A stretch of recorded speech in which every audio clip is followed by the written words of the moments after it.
Hey guys, my name is Stephen. I'm the senior pastor here at Cokesbury Church. Welcome. I'm glad that you guys have taken time out of your schedule to be with us. We're starting a new series this weekend that I've been looking forward to for quite a few weeks now. We're calling it High Expectations. Now, I don't know about you, but I have expectations in my life. I have expectations for this community of faith. I have expectations for my family and for my friends. And what I've noticed is that while I have expectations, they often encounter a version of reality that is often very different from my expectations. And if you think about it, that's kind of how life works, right? Like we have expectations, but then we have reality. And it can often be very frustrating when those two things collide. Now, I don't know where you are on this right now when it comes to your work or to your family or to what's going on at your school. But I do know that some of us had expectations for 2021. And let's just say it like this. For most of us, the first 9 months of this year have not exactly met those expectations. Can we agree on that? I mean, a lot of us were like, all right, 2021, it's gonna be awesome. We finally get to leave all of that 2020 mess and nightmare behind us. And then the year started. We had a storming of the Capitol. We have this constant political tension and drama going on every single day. Then we got the vaccine, right? And some of us took the shot and some of us didn't. There have been fires and hurricanes and floods. We've got packed hospitals again. People's stress levels have skyrocketed. And you know as well as I do that people now have lost their ever-loving minds. And now here we are at the beginning of October. And it seems like we're all trying to manage a year that in all honesty, it feels a lot like 2020. Maybe we expect it to get better, or maybe we think, well, it's just gonna stay the same. Maybe some of us even expect that it's gonna get worse. But here's what I wanna encourage you with. No matter what the rest of 2021 brings, you can have great expectations because you have a great God. See, our expectations, they're not simply anchored in our circumstances, whether things go according to plan, whether things work out the way we would like them to work out. See, our expectations, at least for those of us that are following Jesus, they're supposed to be anchored in the character of God and who He is. Now, I want to show you what this looks like over the course of this coming month. I want to look at God's goodness and God's character and how it can help us hold on to really high expectations even when life is hard or difficult. And I want to look at a passage in the Old Testament and use it kind of as a cornerstone, right? Or a foundation of where we're gonna be during the month of October. It's found in the Old Testament book of Exodus, the 34th chapter. And here's what's great about this passage. Exodus 34, according to theologian Tim Mackey, is the most quoted Old Testament passage by Old Testament writers in all of Scripture. And so what that means is if you read through the Psalms, or maybe you spend time in the Proverbs, or you read the prophets, or you go through the history books of the Old Testament, the writers quote the verse that we're gonna look at today more than any other verse in the entire Old Testament. This was an anchor passage for the Israelites because it reveals the character of God. So let me set it up. Exodus chapter 34. The Israelites have been called out of slavery, and Moses is their leader. And they find themselves out in the wilderness, and they're heading toward the long-anticipated promised land. And on that journey, things get a little bit tense. You may be familiar with the story. God calls Moses up onto a mountain and He gives him the 10 Commandments, right? And before that issue of the law is even settled, the Israelites are down at the bottom of the mountain and they start thinking, well, we've got to worship. We've got to give praise somewhere, right? And so they create a golden calf and they literally bow down and begin to worship. And the scriptures tell us they actually say to the calf, behold the God who brought us out of Egypt. Now, as you might imagine, that did not sit well with God. Moses, when he hears this news, is totally devastated. And y'all listen, it is like straight up crazy town. It felt like everything was about to come off the rails. Now think about it. Doesn't it kind of feel like that right now in our own lives?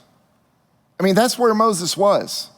What I think is so cool about Exodus 34 is that God ends up revealing His character to remind Moses and all of the people who he is in a time of great crisis. So let's just be honest with each other for a second. Like, we're all in our own situation right now, right? We're navigating our own season in our personal lives. We're trying to navigate the national crises that we see unfolding on TV every single day.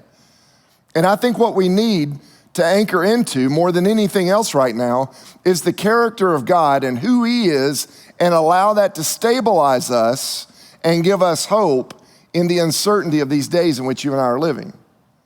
So here's what God says about himself in Exodus chapter 34, beginning in verse 6. The Lord passed in front of Moses, calling out, this is God talking, Yahweh the Lord, the God of compassion and mercy. I am slow to anger and filled with unfailing love and faithfulness. Notice what he says.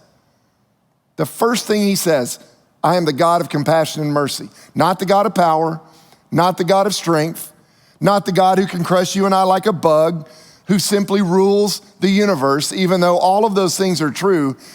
He introduces himself. The very first thing that God says to Moses is, I am the God of compassion and the God of mercy. Now, this would have been completely unheard of a God in the ancient Near East, because gods did not relate like this. He says, the God of compassion and mercy. I'm slow to anger and filled with unfailing love and faithfulness. I mean, think about it. You can put your hope in a lot of things. You can place your hope in the economy. You can place your hope, if you choose, into a political party. You can actually place your hope into an unwarranted optimism about the future. But the only way that your hope is not going to be completely disappointed is when you anchor that hope in the God of compassion and mercy, who is slow to anger, who is filled with unfailing love, and who is unimaginably faithful. That's where your hope has to be. In fact, that would be my overarching desire for every single one of us. In fact, that's what I'm trying to do in my own life, is just simply relocate our hope so that we can renew our strength. And I would be willing to bet that some of us could use a renewal of our strength right now. Like, some of us are tired, right? Tired of COVID, tired of hearing about masks, tired of trying to navigate health concerns, tired of navigating on less resources. Maybe you're tired of all the drama in your family. Maybe you're tired of everything going on in the news. Maybe you're tired of every time you open an app or read an article, all you see is hate and division. Like, you're straight up tired.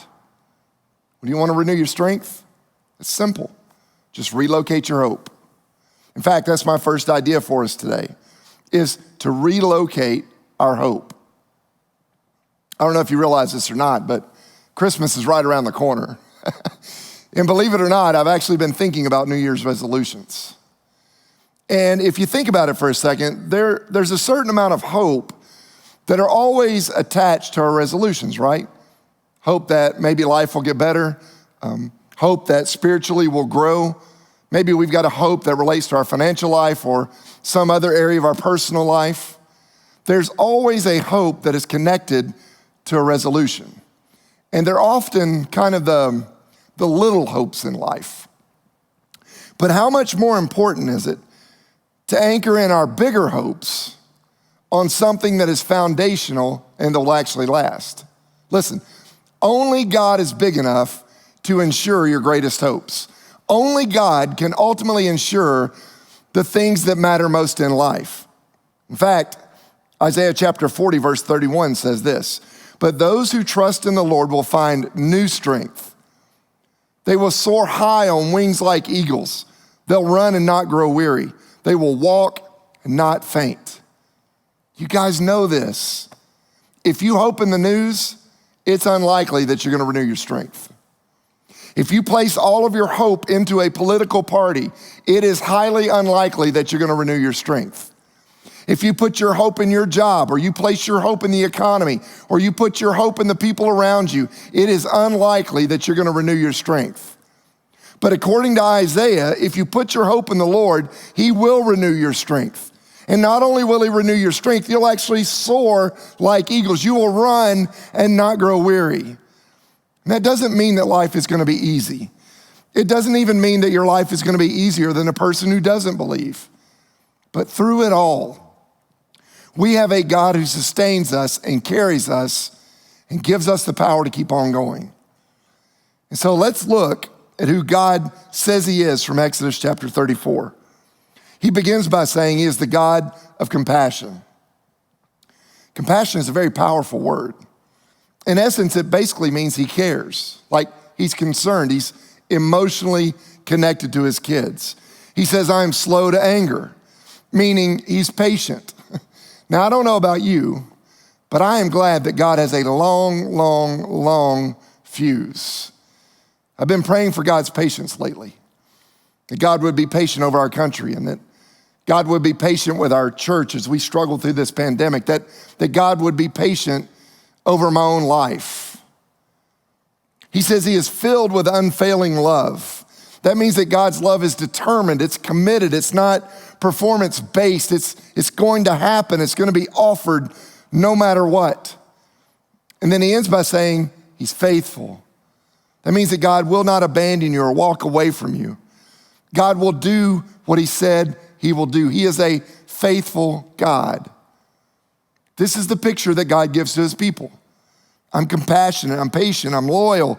You can trust me with the deepest parts of you. Listen, your greatest hopes are only safe in the hands of your great God. And that's why it's so important for us to have a crystal clear picture of who God is. Because who God is more important than what you do. Who God is more important than what they did to me. Who God is more important than how we failed. Who God is more important than what we may have lost. Who God is more important than what you fear or where you ended up or what others say cannot be done. See, who God is matters more than how messed up everything might feel in your life right now. Who God is even more important than what the future may hold, because God's character is what ultimately determines your destiny. Who God is what anchors us in life and keeps us from crashing into the rocks. See, you have a future right now because of who God is. You're gonna smile again because of who God is. There will come a day when you'll be able to laugh again because of who God is. You will get through this moment because of who God is. Even if you face loss, you're gonna survive it because of who God is. Even if you face tremendous pain in your life, you're gonna manage it because of who God is. See, it is his character that sustains us. We have got to relocate our hope, y'all. May we not trust in our own power or our own ingenuity or our own skill or talent or ability, but may we trust in the God of heaven and earth, who is full of compassion and mercy and love and faithfulness and patience. See, that's what the writer of Exodus is trying to get the people to understand. Sometimes you got to relocate your hope. Here's a second thought for you. It's just simply expect God's compassion. Get yourself to a place where every single day you are expecting, you're anticipating God's compassion. I said it a few minutes ago, that word compassion, it's a fascinating word. And when I think of compassion, I think of my wife, Beth. If you've not had a chance to meet her, I'm not blowing smoke here. She is kind, she is compassionate, she's loving, she's incredibly patient, and she is straight up the anchor of our home. In fact, I'd say about 99.9% of the time, she operates as this right here. She literally is the mama llama, ain't got time for your drama. But every now and then, she has the ability to shift from the mama llama to this right here. That's the mama bear. Like you threaten her kids, or you threaten her family, or you get in the way of something that she's really passionate about, y'all, I'm telling you, it is straight next level. I'm talking about a sight to behold. Now, why do I mention this? Well, the word compassion that we see in Exodus chapter 34 in the Hebrew language, it comes from the same root as the word womb. In other words, I think there's a double meaning here. On the one hand, it's an incredibly deep thing. It's a love that comes from deep down in the gut, in the womb. But secondly, it's a lot like a mother's love. Like God feels connected to his kids in a way that a mom feels connected to her kids. Like if you're a mom, you know what I'm talking about, right? Like a mom's love, it's different. They are connected physically to their children, and they're able to love on a whole other level. So when God says he has compassion for us, he's saying that he loves us from this deep, deep place of connection. He's not distant. He's not removed. He's actually connected. He's willing to go to any length to drive that fact home. I'm telling you, compassion is not a soft word, and it's not a passive word. It's an incredibly powerful word. It indicates a willingness to suffer for those that God loves, simply because he has compassion for them. And so when Jesus comes, he walks and he teaches, and the number one emotional response he has, if you read through the four biographies of his life, Matthew, Mark, Luke, and John, the number one emotional response is not anger, it's not sadness, and it's not frustration, and it's not disappointment. The number one emotional response that Jesus has is compassion. In Matthew 9:36, he's standing on a hillside and he's looking out over this large crowd. And Matthew says that when he saw the crowds, he had compassion on them because they were confused and helpless like sheep without a shepherd. One time he's standing beside the ocean and he sees a large crowd getting out of a boat. And again, Matthew 14:14 says that when Jesus saw the huge crowd, as he stepped from the boat, he had compassion on them and healed their sick. One time he encounters a guy with leprosy, and listen, back then you did not touch someone who had that disease. And yet Mark says that Jesus was moved with compassion and he reached out and he touched him. He said, "Be healed." There's one time where there was this woman and she lost her son. And as you might imagine, she's completely devastated. And Luke sits down and he writes about this moment. He says this in Luke chapter 7. When the Lord, talking about Jesus, saw her, his heart overflowed with compassion. "Don't cry," he said. Then he walked over to the coffin and touched it. And the bearers stopped. "Young man," he said, "I tell you, get up." And then the dead boy sat up and began to talk. And Jesus gave him back to his mother. It's powerful. What this idea of compassion, of being connected to your children, what it can bring about. Jesus tells the story of the prodigal son in Luke chapter 15. The son finally returns home after literally living like hell. And Jesus says that his father runs out toward him and he embraces him and he kisses him. Why? Because he's filled with compassion for him. See, this is the reason Jesus hangs around sinners. It's because he has compassion for them. He feels connected to them. He's not distant. He's not uncaring. The primary reason is it's because he knows that his Father has compassion for them. Think about this. This is why the final week of Jesus' life is called Passion Week. Passion literally means to suffer. So compassion means to suffer with. And so Jesus, led by love for his Father and his compassion for each of us, was willing to suffer and die so that you and I could live and live forever. So don't let your struggle define God's love. Let God's love define your struggle. God cares deeply for you, and that is really good news. Because if God cares, that means he hears your prayers. If God cares, that means he's moved by your struggles. If God cares, that means he's with you today and he'll be with you tomorrow and he'll be with you every single day of your life. If God cares, that means you're not alone. That means he's working on your behalf. That means that no power formed against you will be able to prevail. If God cares, that means that your future and my future, it's in his hands. If God cares, that means he'll send his strength when our strength feels like it's running out. See, if God cares, that means he'll protect you and he'll guide you and he will bless you at just the right time. Listen, if God cares, the world may be plagued with chaos right now, but it is not ruled by chaos. If God cares, that means that we don't have to doubt our salvation.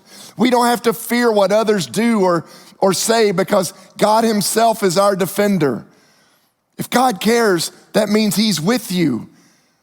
If God cares, that means you know that even if you don't get things right, he is right. See, if God cares, he'll help you grow. He'll send his Spirit. He'll open the doors that you need open and he'll close the doors that you need closed. If God cares, he will direct the nations. He will frustrate the plans of the wicked. He will lead this church. He will lead your family. He'll laugh with you. He'll cheer with you. He'll fight for you, and he will be with you every moment of every day of your life. You can be sure of this, friends, because he's already died for you. He's paid the ultimate sacrifice. That's what it means to live in freedom, that God is with us, that his character is good, that he is compassionate and full of mercy. He's not mad at you. He's not disappointed in you. He's not waiting on you to mess up so he can drop the cosmic hammer. No, man, God is doing everything in his power to convince us that we are deeply loved and we were created on purpose, with a purpose, for a very distinct purpose.